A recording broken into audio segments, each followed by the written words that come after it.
Welcome to this explainer. Okay, so have you ever wondered what actually happens when a completely catastrophic, out-of-nowhere disaster strikes and society just demands that someone has to be held accountable, even if technically nobody is at fault? Well, today we are unpacking one of the most fascinating legal doctrines ever created to solve exactly that problem. It's the famous rule in Rylands versus Fletcher. We're going to dive right into the anatomy of a legal disaster and see how the law basically scrambles to keep up. To really grasp this, we have to transport ourselves all the way back to 19th century Britain. Picture this, it's the absolute peak of rapid industrialization. Massive infrastructure is just springing up everywhere. But, this progress came with a truly terrifying cost. In 1864, the Bradfield Reservoir Dam near Sheffield burst. It killed roughly 250 people. The public was absolutely horrified. There was this intense, terrifying anxiety that the very structures they were building to advance society might just literally wipe them out in their sleep.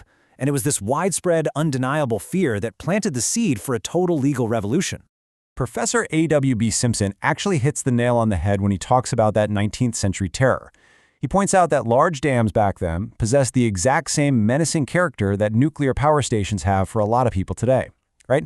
It's not really about how often they actually fail. It's that deep, visceral realization that if they do fail, the devastation is absolute, it's total. And it was exactly this public anxiety that forced the judges of that era to invent a completely new way to hold powerful people accountable. All right, here is our quick roadmap for the explainer today. First, the reservoir disasters. Then, anatomy of the rule. Next, what is non-natural use? Followed by the Great Escape. And finally, defenses and modern limits. Let's get right into it. Section 1. The Reservoir Disasters, the Origin Story. So the story centers around a massively wealthy 1800s textile entrepreneur named John Rylands and his neighbor, Thomas Fletcher, who happened to own an active coal mine. Now, Rylands hired independent contractors to build a reservoir to supply water to his mill. Seems pretty standard, right? But hidden beneath that reservoir were 5 old, blocked-up vertical mine shafts. Rylands had literally no idea they were there. The contractors messed up, and when the reservoir filled up with water, boom, the shafts burst under the massive pressure. Thousands of gallons of water flooded underground, rushing straight into Thomas Fletcher's active coal mine, completely ruining his livelihood. Now, here was the massive legal headache. Existing laws like nuisance or negligence, they simply didn't fit. It was a one-off event, so it wasn't a nuisance, and Rylands wasn't technically negligent because the independent contractors made the mistake and he had zero knowledge of those hidden shafts. But the courts looked at this ruined neighbor and realized there is just no way we can let Rylands completely off the hook for this. Section 2. Anatomy of the rule. Dissecting the law. So what did the judges do? They formulated a brand new concept for this exact scenario, leaning hard on an idea known as strict liability. Here is the absolutely crucial point to remember. Under strict liability, it doesn't matter how careful you are. Honestly, it doesn't matter if you hired the absolute best contractors in the world or if you had completely zero idea that a danger even existed. If you bring a massive risk onto your land and it goes wrong, you pay. Period. The judges in the Rylands case created a very specific 4-step test that a plaintiff actually has to prove to win under this new doctrine. Let's walk through the literal anatomy of the rule. Step 1 is accumulation. The defendant has to bring something onto their land. Step 2 is escape. That thing has to actually leave the property. Step 3 is non-natural use, meaning bringing the thing there must be a non-natural use of the land. And finally, step 4 is damage. The escape has to cause actual real harm. Section 3. What is non-natural use? The contention. Okay, so let's focus on step 3. What in the world does non-natural actually mean? Well, it doesn't just mean artificial. As the courts eventually determined, non-natural means an extraordinary use that brings an increased danger to other people. So, natural use? That includes things like ordinary domestic plumbing, heating water for your house, or maybe just planting a normal beech tree. The court said, hey, these are just everyday risks of life. But non-natural use? We're talking about building massive industrial reservoirs, stockpiling huge crates of combustible materials, or, and yes, a judge actually humorously pointed this out, keeping a live tiger on your property.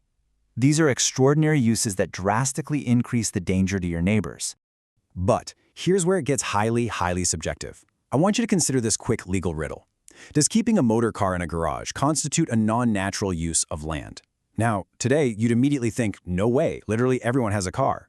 But back in the early 20th century, in cases like Musgrove and Perry, the courts actually said yes. They literally ruled that bringing a car with a tank full of highly flammable petrol onto a property was an extraordinary danger. It's crazy to think about now, but it perfectly highlights how incredibly subjective this rule really is, constantly shifting depending on the area you're in and the specific judge sitting on the bench. Section 4. The Great Escape, Containing the Mischief. Let's fast forward a bit to 1947, right in the middle of World War II. We have this fascinating case called Reed versus Lyons.